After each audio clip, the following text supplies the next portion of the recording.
Radio Publique Africaine.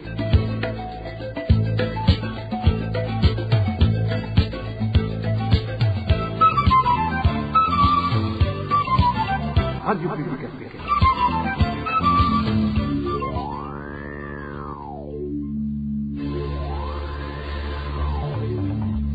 C'est le moment de suivre le journal parlé en français.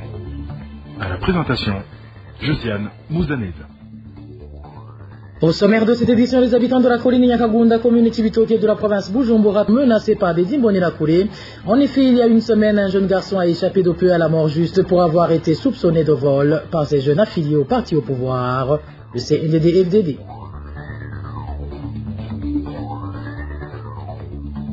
La distribution de moustiquaires imprégnés d'insecticides fait toujours parler d'elle. Non seulement elle est trop lente, mais certains membres du parti au pouvoir, dont les administratifs à la base, fraudent pour avoir le maximum de moustiquaires.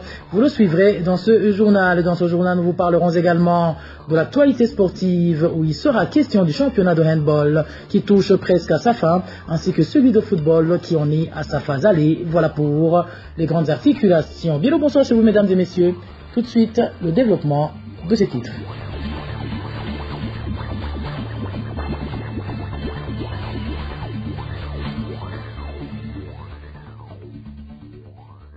Rebonsoir. Débutons notre journal par cette page sécuritaire où la RPA a pu répertorier 26 personnes assassinées dans 4 provinces du pays au cours du mois de novembre qui vient de s'écouler. Parmi les victimes figurent 5 femmes et 3 enfants. Emmanuel Daishimiye revient sur ces assassinats.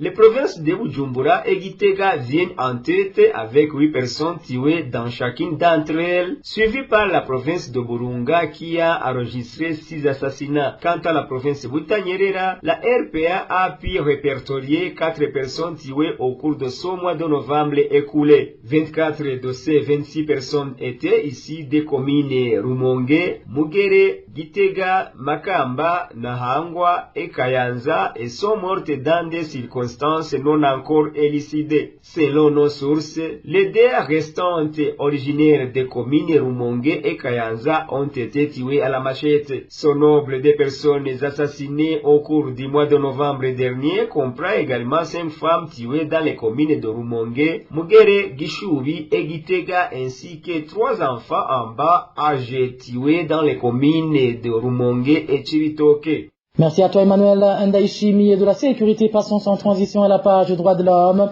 où la liberté d'expression est parmi les droits les plus bafoués au Burundi. Déclaration faite ce lundi par l'ONG chrétienne de défense des droits humains ACAT Burundi, en réaction aux propos tenus par le ministre burundais des Affaires étrangères devant le comité pour l'élimination de la discrimination raciale à Genève, comme quoi le Burundi figurait parmi les tout premiers pays en matière de respect de la liberté d'expression, une affirmation aussitôt qualifiée de fantaisiste par la CAT Burundi, qui trouve que ce que le ministre Edouard Bizimana a présenté devant ce comité est une fiction qui ne correspond en rien à la réalité sur terrain. Suivez Anita Gateletse et les coordinatrices au sein d'ACAT Burundi.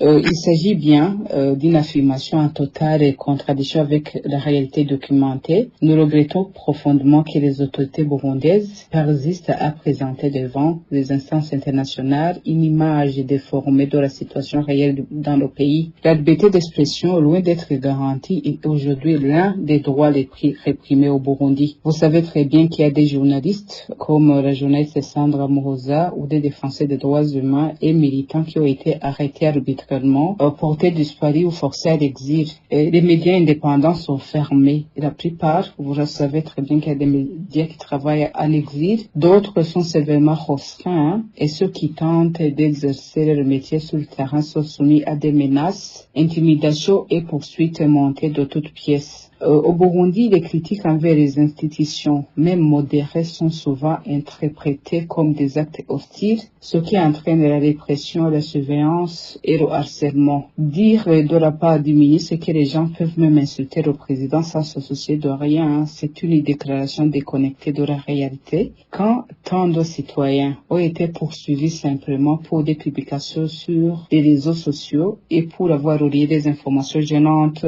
pour les autorités. Le ministre affirme aussi que personne n'est inquiété pour son métier, mais seulement pour des crimes commis pour son propre compte. Nous rappelons que pour ce cas, cette rhétorique vise à criminaliser l'information, à délégitimer le journalisme et masquer les poursuites arbitraires. Beaucoup de journalistes et militants emprisonnés ont été sans preuve sur base de dossiers fabriqués ou de procédures irrégulières. Quant aux accusations de violation des droits humains portées contre les Imbonerakure du parti au pouvoir, le CNDD-FDD, et que le pouvoir rejette systématiquement en les présentant comme une tentative de ternir l'image du parti, Anita Gateletse rappelle qu'il existe des rapports internationaux crédibles qui démontrent clairement le rôle primordial joué par les Imbonerakure dans diverses violations graves des droits de l'homme au Burundi. Encore une fois, Anita Gateletse. Quant au cas des crimes commis par la jeunesse Imbonerakure, c'est une situation qui ne peut être niée. Nous rejetons fermement l'accusation selon laquelle les organisations nationales et internationales inventeraient ou animaliseraient des crimes imputés aux Imbonerakure pour discréditer le parti au pouvoir. Tout le monde sait très bien que depuis des années, une multitude de rapports concordants, ici de mécanismes internationaux dont le système onusien, d'ONG indépendants, documentent des violences politiques des agressions, des actes de torture, des viols, des assassinats attribués à des membres de la Ligue des jeunes CNDD, souvent avec la complicité ou la passivité des autorités locales. Ces faits ne sont pas des inventions, ce sont des réalités vécues souvent au quotidien par les citoyens burundais. Pour un dialogue honnête et responsable, la carte Burundi appelle au gouvernement à reconnaître l'ampleur des violations commises, à mettre fin à la protection politique et dont bénéficient les auteurs et à ouvrir l'espace civique, à garantir l'indépendance de la justice, à cesser de la persécution des journalistes et des défenseurs des droits humains et à coopérer pleinement avec les mécanismes internationaux afin de rétablir la confiance. La crédibilité d'un État se mesure à sa capacité d'assumer la réalité, non à dissimuler ou nier les souffrances de sa population.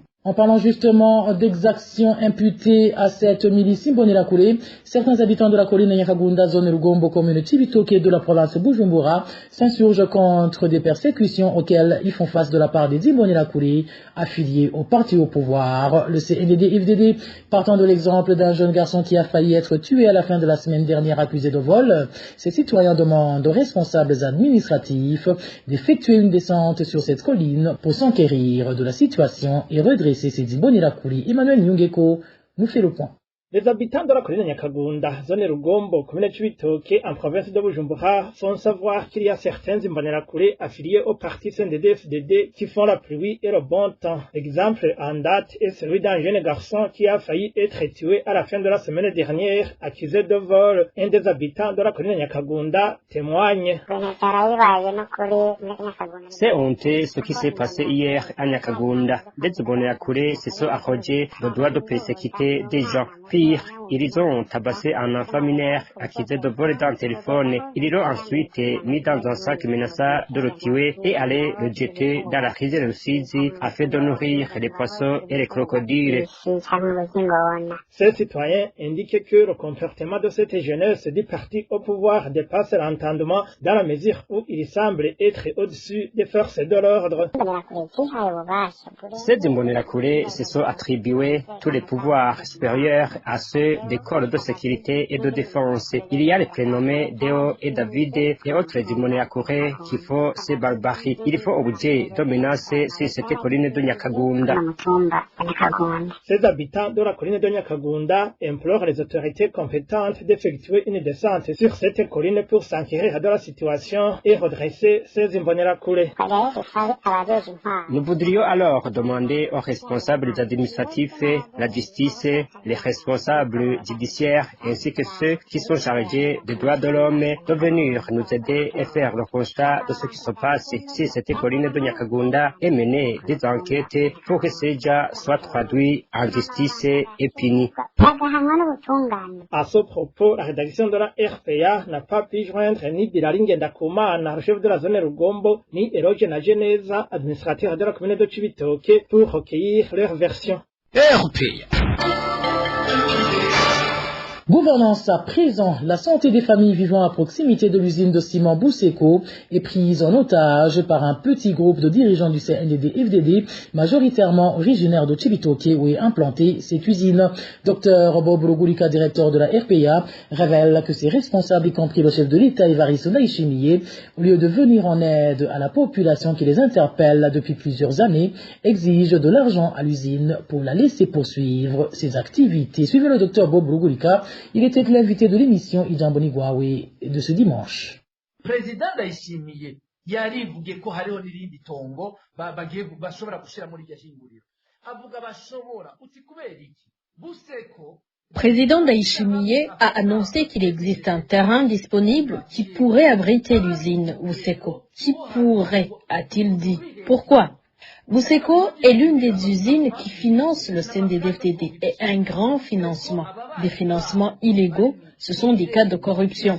Bousseko est entouré par des parcelles, des maisons des hauts gradés du CNDD-FDD, dont le général Silas Niguligwa, le commissaire Jérôme Niwogora et d'autres. Ces généraux monnaient l'usine chaque année. C'est ça, au fait, la face cachée du dossier. À part que Bousseko finance le CNDD-FDD, elle donne aussi de l'argent à ses généraux originaires de Cibitoke, des Niguligwa, Ndirakobucha, des colonels. À côté des salaires maigres leur payés par le gouvernement CNDD-FDD, ils vivent des sommes colossales données par ces usines. Ibindi bituriye bikomeye amafaranga menshi bayakura muri ajya mashirahamwe none urazi ko urabona ko ari ibintu baza bakatubwira ku mwaka tukabona abantu badutelefona mbega urazi ko kenshi bajya abanyagihugu barondegwa na bajya bategetsi nyene bati murasubira muje kwisanganiro murasubira muje hanana. Chaque année, des habitants des environs de l'usine nous alertent sur ce dossier. En réalité, ils sont la plupart du temps envoyés par ces mêmes généraux. Et vous savez la suite, ces généraux vont voir les dirigeants de Bousseko et leur demandent de l'argent pour calmer la situation. Ici, je vais vous montrer pourquoi toutes les mesures annoncées ne sont jamais appliquées. La santé de cette population n'est pas leur souci. Par contre, cette situation enrichit certaines autorités du CNDD-FDD, surtout les natifs de Cibitoke, le ministre de la Santé, bref, toutes les autorités en charge du bien-être de la population. Même le président de la République, j'ai été informé qu'il est parmi ces autorités qui monnaient l'usine, ainsi que le secrétaire général du CNDD-FDD. Ces autorités qui ont des parcelles à côté de l'usine sont en contact permanent avec les dirigeants de Bousseko. À chaque fois que le dossier revient, les généraux montent les enchères pour calmer la situation. Si l'année précédente, Bousseko avait donné par exemple 800 millions, 1 milliard, elle donne cette fois-ci 2 milliards de francs burundais. Et le groupe se partage l'argent et les victimes de cette pollution de Bousseko sont délaissées. Leur santé continue à se détériorer. Raison pour laquelle aucune mesure n'est prise par le gouvernement, par exemple, pour exiger Bousseko à utiliser les techniques qui atténuent la pollution. Pourquoi? À cause de ces sommes qu'elle verse régulièrement à ses autorités. En fait, la santé de cette population est prise en otage par ce groupe des autorités, surtout les natifs de Cibitoke, ainsi que les dirigeants de l'usine de Bousseko. Hamwe rero nabo barongoye Bousseko bahanahana ivyo bahana au détriment y'amagara y'abanyagihugu bo mu Cibitoke. Ces familles affectées par les activités de l'usine Bousseko sont en nombre de plus de 300 et demandent à être secourues depuis 9 ans. Dans notre journal de demain, nous reviendrons sur les mesures qui pourraient être prises pour atténuer les conséquences de cette pollution dans l'attente d'une solution durable. Et en page santé, l'épidémie de choléra continue de s'étendre au Burundi.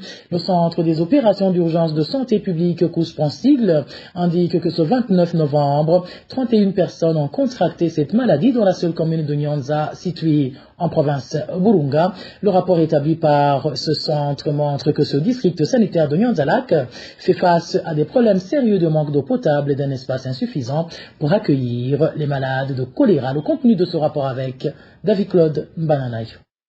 Dans un rapport du 29 novembre 2025, le Centre des opérations d'urgence de santé publique du ministère de la Santé publique annonce que 42 patients sont en cours de traitement dans 5 districts sanitaires, dont 4 dans la province de Bujumbura et 1 dans la province de Burunga. La commune de Nyanza dans la province de Burunga concentre le plus grand nombre de cas de choléra avec 31 malades pris en charge dans le centre de traitement installé sur place. Dans la province de Bujumbura, 11 patients sont soignés dans le centre de prise en charge des hôpitaux Prince Jean-Charles, Prince Rwagasore, Rubirizi et Gihanga. Le CUSP souligne que le manque d'eau, le faible niveau d'hygiène et le déficit de latrines compliquent la prise en charge des patients. Le centre note aussi l'insuffisance de moyens pour nourrir et soigner les malades. Le CUSP demande au gouvernement d'installer rapidement des tentes pour accueillir les malades à Nyanza et de garantir l'accès à l'eau potable. Une partie de la population du district sanitaire de Nyanza-Lac utilise encore une eau impropre du lac Tanganyika. La situation se présente ainsi alors que le CUSP montre que depuis le 1er janvier jusqu'au 29 2025,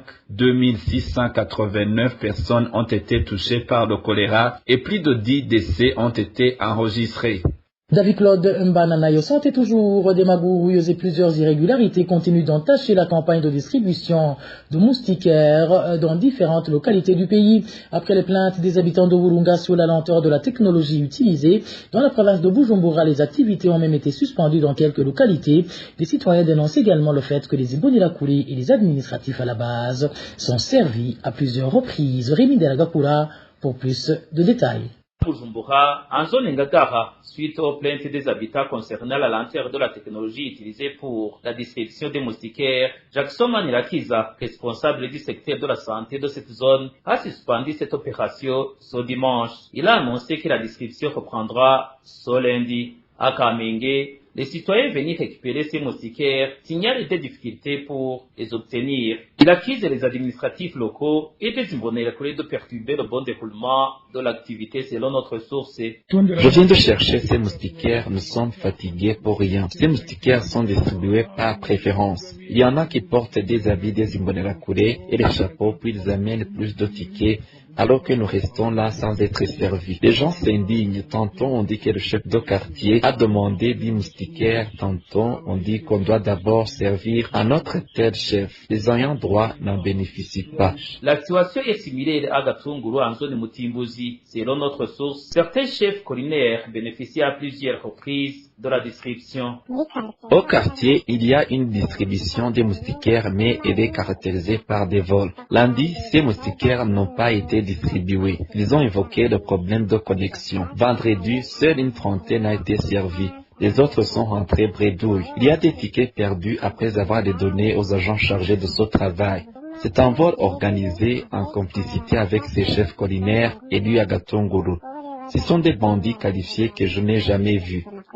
La campagne de distribution de moustiquaires imprégnés d'insecticides a été lancée le 26 novembre et doit se terminer ce 1er décembre. La ministre de la Santé et de la lutte contre le sida rappelle que le paludisme transmis par les moustiques demeure un problème majeur de santé publique dans le pays. Merci à toi Rémi Ndelagakura. Je vous le disais en titre, le championnat de handball de Bujumbura arrive en demi-finale, une compétition remplie de talents selon les techniciens de ce sport. Et au football, à une journée de la fin de la phase aller, Aigle Noir est provisoirement premier. Les détails avec Désiré Atungiman. Le championnat de football du Burundi a clôturé ce dimanche la 14e et avant-dernière journée de la phase aller par la victoire d'Ongozi City sur son propre terrain face à Vision sur un score d'un but à 0. Flambeau du Centre a battu Olympic Star par 2 buts à 1 et au stade Inouari. Les deux équipes populaires du Burundi, à savoir Vitalo et Interstar, se sont séparées sur un score nul et vierge. Samedi a eu lieu 4 matchs. Musongati s'est imposé face à Muzinga sur la plus petite des marques. Même chose entre Garage Express et BJ Green en faveur de Garage Express. Rukinzo a battu Burundi Sport Dynamique par 3 buts à 0 et Aigle Noir s'est facilement imposé face à Kayanza United sur un score fleuve de 8 buts à 2. Vendredi, il y a eu un seul match entre Bumamuru et Messager Ngozi. Ce match s'est achevé sur un score de 2 buts à 1 en faveur d'Ombumamuru. Pendant les 8 matchs, 24 buts ont été marqués. Aigle Noir est provisoirement premier avec 32 points sur 36 et la lanterne rouge du championnat est Budget Green avec 6 points sur 42. Chez les dames, à la deuxième journée, Top Girls Academy a donné une leçon de football à l'équipe Abeza en s'imposant par 2-0. Kazozakeza a battu Inhuarikazi par 3-1. La Colombe et Buja Queens se sont quittés par 2 partout. Maïka a battu les Faucons sur un score de 2-1 et Arenastase a dominé Bonavenir par 4-1. Les équipes de Top Girls Academy, Kazozakeza et Maïka, ont remporté leurs 2 premiers matchs. Au handball, le championnat de Bujumbura entra dans la phase des demi-finales à la fin de cette semaine. Chez les dames, Sistas jouera contre Lumuri et Muzinga croisera le fer avec Eagles. Chez les hommes, SOS jouera contre France et Inhuari jouera contre Bladas. Eric Nguruziza, directeur technique, a indiqué devant la presse que le niveau de la compétition est satisfaisant. En observant le déroulement du championnat de cette handball de Bujumbura, on peut affirmer qu'il y a une certaine amélioration tactique et technique au niveau des équipes. Pour cela, il est tellement difficile de déterminer l'équipe qui sera vainqueur du championnat de ce week-end du 6 au 7 décembre 2025. Les finalistes seront connus à la fin de cette semaine. Et voilà mes fidèles de la RPA, c'est sur cette actualité sportive présentée par mon confrère Désiré Atungimana que prend fin le journal en français de ce lundi 1er décembre 2025. Merci pour votre écoute, merci également aux équipes rédactionnelles et techniques pour leur franche et parfaite collaboration. À la présentation de ce journal, vous étiez avec Joseph Mouzaneza. Très bon début de semaine à toutes et à tous. Au revoir.